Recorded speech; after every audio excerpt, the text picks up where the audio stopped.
Hi friends, today நாம் பார்க்க போகிறது 10ஆம் வகுப்பு கணிதம் ஆல் ஃபார்முலாஸ் பார்க்க போகிறோம்.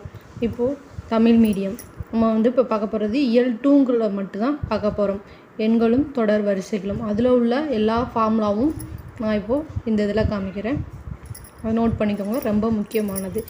யூக்ளிடின் வகுத்தல் துணை தேற்றம் a = bq + 6 கூட்டுத்தொடர் வரிசையின் பொது வடிவம் a, a + d, a + 2d, a + 3d etcetera. கூட்டுத்தொடர் வரிசையின் எண்ணாவது உறுப்பு tn = a + n - 1 × d.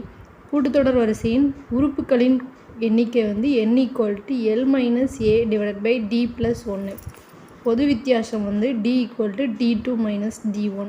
கூட்டுத்தொடர் வரிசையின் எண் உறுப்புகளின் கூடுதல் Sn = n/2 × 2a + n - 1 × d.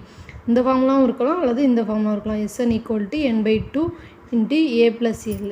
கூட்டுத்தொடர் வரிசையின் அடுத்தடுத்த 3 உறுப்புகள் a - d, a, a + d. Next பெருக்குத்தொடர் வரிசையின் பொது வடிவம் a, a + r, ar, ar2, ar3 etcetera. பெருக்குத்தொடர் வரிசையின் எண்ணாவது உறுப்பு tn = ar⁻n - 1. பொது விகிதம் r = t2/t1.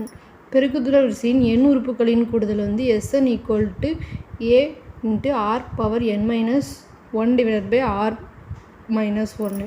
பெருக்குத்தொடர் வரிசையின் அடுத்தடுத்த 3 உறுப்புகள் a/6, a, ar. முடிவிலி தொடரின் கூடுதல் முடிவிலினா இது போய்கிட்டே இருக்கும். ஸோ அதனால் S ∞ = a/1 - 6. முதல் இயல் எண்களின் கூடுதல் Sn = n × n + 1/2.